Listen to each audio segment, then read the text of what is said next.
પ્રકરણ 10 અંદાજપત્ર બજેટ પ્રસ્તાવના ઇન્ટ્રોડક્શન મિશ્ર અર્થતંત્રવાળા ભારતમાં રાજ્યની આર્થિક પ્રવૃત્તિ અગત્યનું સ્થાન ધરાવે છે. દેશના આર્થિક વિકાસ અને તે માટે જરૂરી આંતરમૂડી માળખું ઊભું કરવાની જવાબદારી રાજ્ય સ્વીકારી અને આયોજન પંચ હવે નીતિ આયોગની રચના કરી યોજનાબદ્ધ આર્થિક વિકાસ શરૂ થયો. આજના આર્થિક યુગમાં નાણાં આધારિત અર્થતંત્રમાં કોઈ પ્રવૃત્તિ એવી નથી જેનું ખર્ચ ન હોય. હા, એક વ્યક્તિ જે નથી ચૂકવતી તે બીજી કોઈ વ્યક્તિ ચૂકવે છે. એટલે રાજ્ય પણ આર્થિક પ્રવૃત્તિ કરે તો તેનો ખર્ચ હોય છે અને આ ખર્ચને પહોંચી વળવા તેણે આવક મેળવવાના પ્રયત્ન કરવા પડે છે. લોકશાહી દેશમાં સરકાર કોઈ પણ કામ પ્રજાના ચૂંટેલા પ્રતિનિધિઓની મંજૂરી વગર કરી શકતી નથી. માટે આવક મેળવવા અને ખર્ચ કરવા માટે પણ તેણે મંજૂરી લેવી પડે છે. પ્રજાના પ્રતિનિધિઓની સભા એટલે સંસદ. સરકારે પણ આ સંસદ પાસે ખર્ચ અને આવક માટે મંજૂરી મેળવવા જવું પડે છે. આવનારા વર્ષ માટે સરકાર જાહેર ખર્ચ તથા આવક મેળવવા માટે સંસદ સમક્ષ જે અંદાજો મૂકે છે તેને અંદાજપત્ર કહેવામાં આવે છે. ભારતમાં સત્તાની ત્રિસ્તરીય વહેંચણી થયેલી છે. 1. કેન્દ્ર સરકાર, 2. રાજ્ય સરકાર તથા 3. સ્થાનિક સ્વરાજ્યની સંસ્થાઓ, દાખલા તરીકે મ્યુનિસિપાલિટી. આ ત્રણેય સત્તાઓ વિવિધ પ્રવૃત્તિઓ પાછળ ખર્ચ પણ કરે છે અને આ ખર્ચને પહોંચી વળવા આવક પણ મેળવે છે. માટે આ ત્રણેય સત્તા સ્થાનોના બજેટની માહિતી મેળવવી જરૂરી છે. ભારતના બંધારણમાં કેન્દ્ર અને રાજ્ય વચ્ચે તેમણે કરવાના કાર્ય અને મેળવવાની આવકના સાધનોની વહેંચણી કરવામાં આવી છે, જેને સમવાય વ્યવસ્થા કહેવામાં આવે છે. બંધારણમાં સમવાય વ્યવસ્થાએ કેન્દ્ર, રાજ્ય તથા સ્થાનિક સ્વરાજ્યની સંસ્થાઓએ કરવાના કામ તથા તે માટેના આર્થિક સાધનો ફાળવાયા છે. તેમાં કેન્દ્ર સરકારે કરવાના કાર્ય, રાજ્ય સરકારે કરવાના કાર્ય, સ્થાનિક સરકારે કરવાના કાર્ય જણાવાયા છે. દેશ માટે અત્યંત મહત્વ ધરાવતા અને વ્યાપક અસરવાળા કાર્યો કેન્દ્ર સરકારને સોંપવામાં આવ્યા. દાખલા તરીકે સંરક્ષણ, રેલવે, વસ્તી ગણતરી વગેરે તથા રાજ્ય અસરકારક તથા પ્રજાને સીધી અસર કરનારા કામ સોંપવામાં આવ્યા. દાખલા તરીકે શિક્ષણ, કાયદો, વ્યવસ્થા વગેરે. જ્યારે સ્થાનિક સ્વરાજ્યની સત્તાને સ્થાનિક મહત્વવાળી અને પ્રાથમિક સેવાઓ સોંપવામાં આવી. દાખલા તરીકે સ્ટ્રીટ લાઇટ, સફાઈ, ડ્રેનેજ, પાણી વગેરે. સરકારો અને સંસ્થાઓ પોતાને સોંપવામાં આવેલ કાર્ય કરવા માટે ખર્ચ કરે છે અને આ ખર્ચને પહોંચી વળવા આવક મેળવે છે. જે તે સત્તા દ્વારા આ ખર્ચ અને આવકના અંદાજો રજૂ કરાય તે અંદાજપત્ર કહેવાય.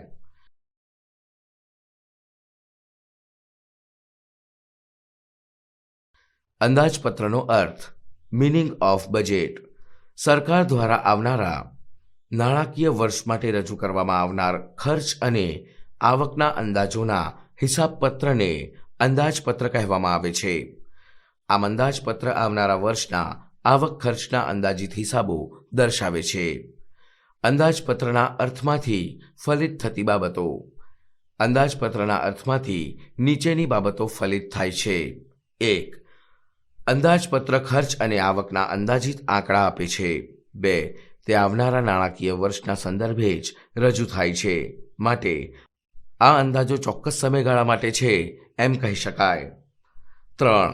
દરેક સરકારના અંદાજપત્રનો મુખ્ય હેતુ દેશના આર્થિક વિકાસ અને પ્રજાના કલ્યાણનો છે. 4. દરેક સરકારે પોતાના અંદાજપત્રને અમલમાં મૂકતા પહેલા લોકસભા, વિધાનસભા કે સ્થાનિક સભાની મંજૂરી મેળવવી પડે છે. 5. અંદાજપત્ર સામાન્ય રીતે કેન્દ્ર કે રાજ્ય સરકારના નાણામંત્રી રજૂ કરે છે. અંદાજપત્રના ઉદ્દેશો. પર્પઝીસ ઓફ અ બજેટ. આવનારા નાણાકીય વર્ષમાં આવક અને ખર્ચના જે અંદાજો નક્કી કરવામાં આવે છે તેને ચોક્કસ ઉદ્દેશો છે, જે નીચે મુજબ છે. સત્તા સમૂહોની મંજૂરી મેળવવી. સરકારે ખર્ચ અને આવક મેળવવા માટે લોકશાહી સત્તામંડળની મંજૂરી લેવી જરૂરી હોય છે. અંદાજપત્ર એ સરકારને મંજૂરી મેળવવા માટે રજૂ કરેલી અંદાજિત દરખાસ્ત છે. દાખલા તરીકે સંસદમાં કેન્દ્રીય બજેટ દ્વારા સરકાર પહેલા સંસદ પાસે મંજૂરી માંગે છે કે આવનારા વર્ષમાં સરકાર આ પ્રકારે ખર્ચ અને આવક કરવા માંગે છે. સંસાધનો અને જવાબદારીઓનો અંદાજ મેળવવા.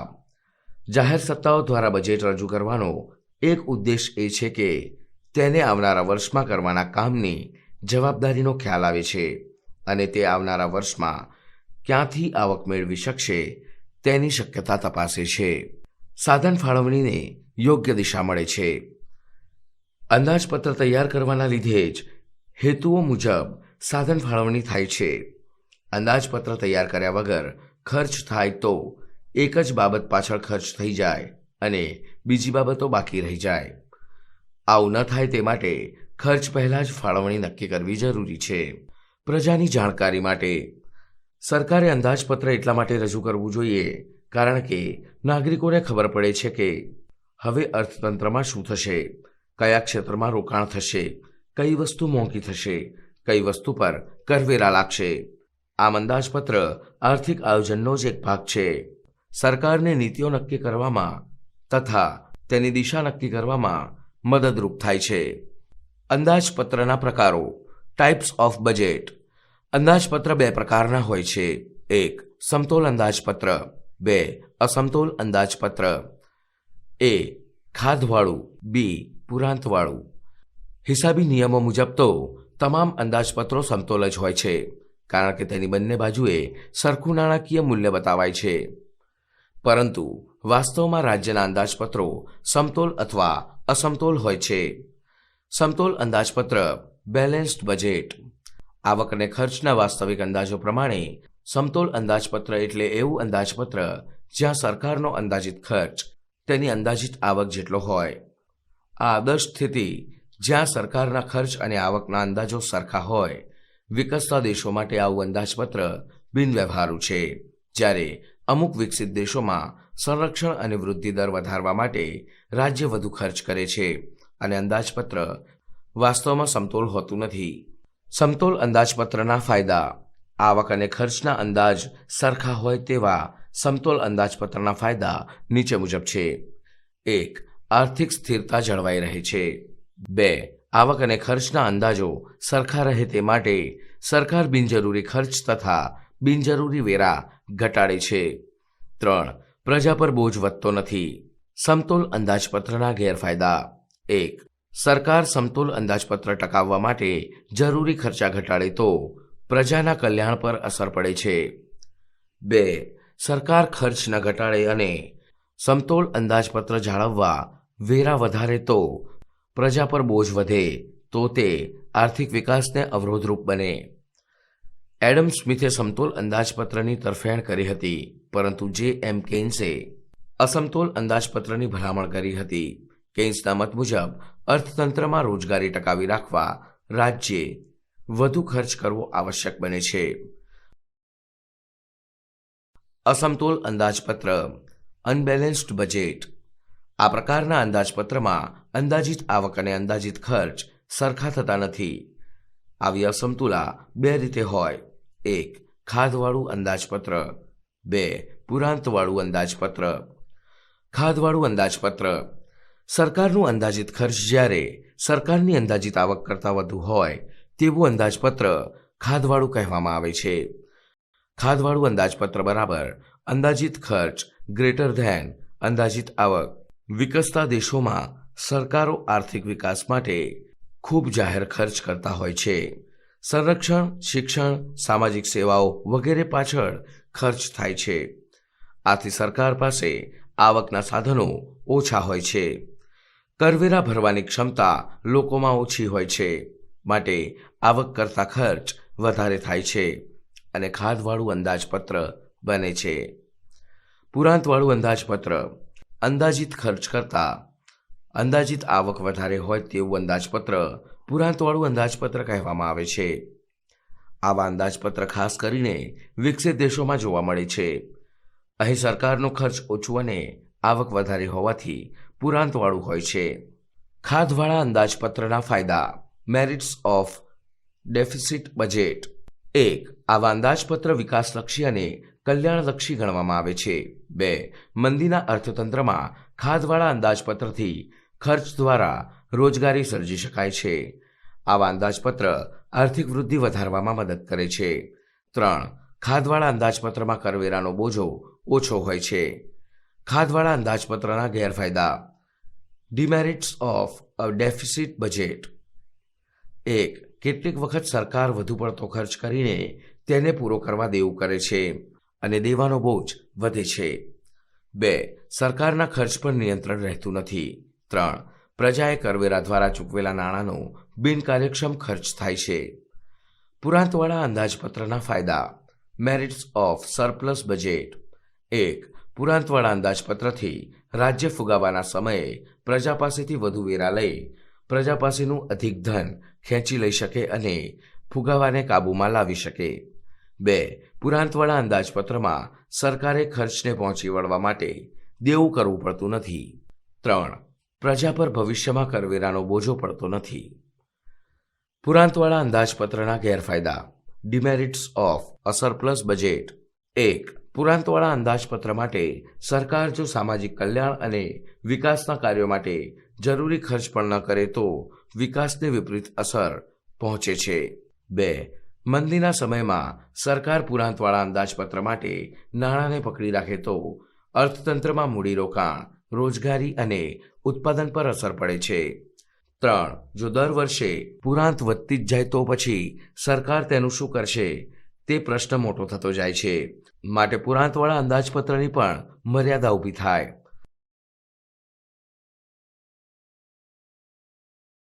અંદાજપત્રના ખાતાઓ. Accounts of a budget. અંદાજપત્રની સમજૂતી મેળવવા માટે વિવિધ ખાતાની સમજૂતી મેળવવી જરૂરી છે. એકાઉન્ટની રીતે અંદાજપત્રના હિસાબી ખાતાના મુખ્ય 2 ભાગ પડે છે. 1.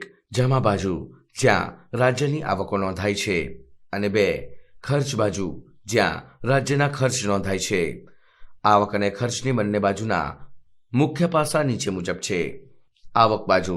અંદાજપત્રની આવક બાજુએ 2 ભાગ પાડી શકાય. 1. મહેસૂલી આવક. 2. મૂડી આવક. મહેસૂલી આવક પ્રત્યક્ષ વેરા, જીએસટી અને આઈજીએસટીમાંથી મળેલી આવક અને જીએસટીમાં સમાવિષ્ટ ન હોય તેવી વસ્તુઓ પર પડતા પરંપરાગત પરોક્ષ વેરાની આવક. દાખલા તરીકે પેટ્રોલિયમ પેદાશો પરના વેરાની આવક. જાહેર ક્ષેત્રના નફા પેટે જે આવકો મળે છે. વિવિધ પ્રકારની ફી કે દંડ પેટે જે રકમ મળે છે તે મહેસૂલી આવક છે. આવી આવક ચાલુ વર્ષની પ્રવૃત્તિઓથી પ્રાપ્ત થતી ગણાય છે. મૂડી આવક રાજ્યએ દેશના બજારમાંથી અને વિદેશમાંથી મેળવેલી લોન, મધ્યસ્થ બેંકમાંથી લીધેલ કરજ તથા ટ્રેઝરી બિલોના વેચાણ તેમજ વિમૂડીકરણમાંથી થતી આવકો મૂડી ખાતાની આવકો છે. ખર્ચ બાજુ. અંદાજપત્રની ખર્ચ બાજુને 2 ભાગમાં મૂકી શકાય. 1. મહેસૂલી ખર્ચ. 2. મૂડીનો ખર્ચ. મહેસૂલી ખર્ચ સરકાર વિવિધ જાહેર સેવાઓ પાછળ જે ખર્ચ કરે છે, જેમ કે કર્મચારીઓને પગાર ભથ્થા ચૂકવવા, રાજ્યોને મદદ કરવી, સંરક્ષણ, સબસિડી વગેરે માટે જે ખર્ચ છે તે મહેસૂલી ખર્ચ થાય છે. મૂડી ખર્ચ સરકાર દેવાની ચૂકવણીઓ કરે, રાજ્ય સરકારો અન્યને જે કરજ આપે, સામાજિક તથા સંરક્ષણ ક્ષેત્રે મૂડી ખર્ચ કરે તે મૂડી ખાતાનો ખર્ચ છે. આમ અંદાજપત્રને 2 ખાતામાં વહેંચી શકાય. A. મહેસૂલી ખાતું, જ્યાં મહેસૂલી આવક અને મહેસૂલી ખર્ચની નોંધણી થાય, તથા B. મૂડી ખાતું, જ્યાં મૂડી આવક અને મૂડી ખર્ચ નોંધવામાં આવે છે. મૂડી આવક અને મૂડી ખર્ચ લાંબા ગાળાના આર્થિક વ્યવહારો દર્શાવે છે, જેની સરકારના મૂડી ખાતાઓમાં લાંબા ગાળે અસર વર્તાય છે. વસ્તુઓ અને સેવાઓ કર. Goods and services tax GST. લોકશાહી દેશોમાં રાજ્યની આર્થિક પ્રવૃત્તિઓનો વિસ્તાર મોટો હોય છે. રાજ્ય જાહેર સેવાઓ પાછળ વ્યાપક ખર્ચ કરે છે અને આ ખર્ચને પહોંચી વળવા તે આવક મેળવે છે. રાજ્યની આવકના સાધનોમાં કરવેરા એ મહત્વનું સાધન છે. કરવેરાના મુખ્ય 2 પ્રકાર છે: પ્રત્યક્ષ કરવેરા અને પરોક્ષ કરવેરા. ભારતમાં કેન્દ્ર સરકાર, રાજ્ય સરકાર અને સ્થાનિક સ્વરાજ્યની સંસ્થાઓ વિવિધ સ્વરૂપે પરોક્ષ વેરા ઉઘરાવે છે. ભારત સરકારે બંધારણીય સુધારા દ્વારા રાજ્ય અને કેન્દ્ર સરકાર દ્વારા ઉઘરાવાતા ઘણા બધા પરોક્ષ વેરાઓ ભેગા કરીને એક જ વસ્તુઓ અને સેવાઓ કર ઉઘરાવવાનું નક્કી કર્યું અને 1 જુલાઈ 2017થી વસ્તુઓ અને સેવાઓ કરનો અમલ શરૂ થયો. અર્થ: વસ્તુઓ કે સેવાઓના પૂર્તિ એટલે કે સપ્લાય પર લાદવામાં આવતો કર એટલે વસ્તુઓ અને સેવાઓનો કર, જેને ટૂંકમાં જીએસટી કહેવામાં આવે છે. કેન્દ્ર સરકાર અને રાજ્ય સરકારોના વિવિધ પરોક્ષ કરવેરા રદ કરી વસ્તુઓ અને સેવાઓને એક જ કર હેઠળ આવરી લેવામાં આવ્યા છે. તેને વસ્તુ અને સેવાઓનો કર એટલે કે વસેક જીએસટી કહે છે. આ પરોક્ષ વેરો છે. આ વેરો કેન્દ્ર અને રાજ્યના પરોક્ષ વેરા ભેગા કરીને બનાવવામાં આવ્યો છે. આ વેરાનું વહીવટીય સંચાલન હવે જીએસટી કાઉન્સિલ કરશે, જેમાં દેશના નાણામંત્રી કાઉન્સિલના અધ્યક્ષ રહેશે અને સમિતિમાં રાજ્યોના નાણામંત્રીઓ રહેશે. જે પરોક્ષ વેરા નાબૂદ થયા અને તેના સ્થાને જીએસટી આવ્યો તેમાં મુખ્યત્વે એ કેન્દ્ર સરકારના પરોક્ષ વેરા જેમ કે 1. કેન્દ્રીય વેચાણ વેરો સેન્ટ્રલ સેલ્સ ટેક્સ CST, 2. કેન્દ્રીય આબકારી જકાત સેન્ટ્રલ એક્સાઇઝ ડ્યુટી, 3. વધારાની custom duty additional custom duties, 4. સેવા કર સર્વિસ ટેક્સ. બી. રાજ્ય અને કેન્દ્ર શાસિત પ્રદેશોના કર જેમ કે 1. મૂલ્યવૃદ્ધિ કર વેલ્યુ એડેડ ટેક્સ વેટ, 2. ખરીદ વેરો પરચેઝ ટેક્સ, 3. જકાત વેરો ઓક્ટ્રોય, 4. વેચાણ વેરો સેલ્સ ટેક્સ, 5. મનોરંજન અને મોજશોખ પરના વેરા એન્ટરટેનમેન્ટ ટેક્સ અને એન્ટ્રી ટેક્સ રદ થયા. જીએસટીમાં વસ્તુઓ અને સેવાઓ એક જ કરવેરા હેઠળ આવરી લેવામાં આવ્યા છે, પરંતુ બેઝિક કસ્ટમ ડ્યુટી જીએસટીમાંથી બાકાત રાખવામાં આવેલ છે. વસ્તુઓ અને સેવાઓ કર લાવવા પાછળના કારણો: ભારતના સમવાય તંત્રમાં મોટાભાગના પ્રત્યક્ષ કરવેરા કેન્દ્ર સરકાર ઉઘરાવે છે, જ્યારે પરોક્ષ વેરાઓ રાજ્ય અને કેન્દ્ર સરકાર બંને ઉઘરાવે છે. રાજ્યો પોતાના નાણાકીય સાધનો એકત્ર કરવા માટે પરોક્ષ વેરા ઉઘરાવે છે, પરંતુ દરેક રાજ્ય આ વેરા અલગ અલગ દરે ઉઘરાવતા હતા. વળી એક જ વસ્તુ પર કેન્દ્ર અને રાજ્ય બંને વેરા લાદતા હતા અને જુદા જુદા રાજ્યમાં વેચાતી વસ્તુઓ પર બંને રાજ્યના વેરા લાગતા હતા. આમ વેરાનો વહીવટ અને બોજો બંને વધતા હતા. માટે એક જ વસ્તુ પર પડતા વિવિધ વેરા ઘટાડી એક જ વેરો કરવા, 2. રાજ્યો વચ્ચે ઊભા થતા વેરાના તફાવતને નાબૂદ કરવા, 3. વહીવટીય સરળતા અને કરકસર માટે, 4. વહીવટમાં ડિજિટલાઇઝેશન સરળતાથી થઈ શકે તે માટે, 5. કરચોરી અટકાવવા અને પરોક્ષ વેરાને વધારે ઉત્પાદક બનાવવા, તથા 6. પ્રજા પર પડતા પરોક્ષ વેરાના બોજને ઘટાડવા માટે જીએસટી લાવવો જરૂરી બન્યો. વસ્તુઓ અને સેવાઓ કરના પ્રકાર: ભારતમાં વસ્તુઓ અને સેવાઓ કર એટલે કે જીએસટી મુખ્યત્વે 2 ભાગમાં વર્ગીકૃત છે. 1. CGST અને SGST ઓર UTGST, 2. IGST. 1. CGST અને SGST UTGST. ભારતમાં વસ્તુ અને સેવાના વેપારને પ્રદેશની રીતે 2 ભાગમાં વહેંચી શકાય. એક રાજ્યમાં જ આંતરિક ધોરણે વસ્તુ અને સેવાનું ખરીદ વેચાણ તથા 2 જુદા જુદા રાજ્યમાં વસ્તુ અને સેવાનું ખરીદ વેચાણ.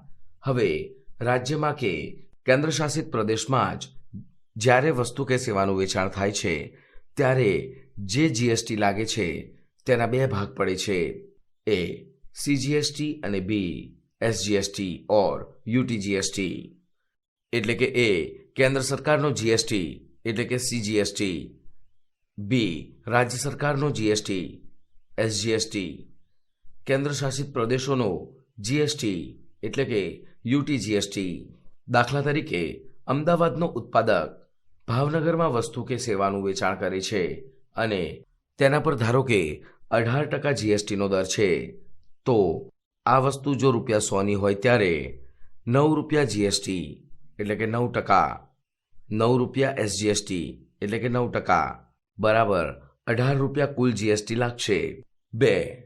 IGST integrated goods and services tax વસ્તુ કે સેવાના આંતરરાજ્ય વેચાણ એટલે કે ઇન્ટરસ્ટેટ પર IGST લાગશે. એટલે કે અમદાવાદના ઉત્પાદકની વસ્તુ મુંબઈમાં એટલે કે બીજા રાજ્યમાં વેચવામાં આવી હોય તો તેના પર લાગતો વેરો IGST કહેવાશે.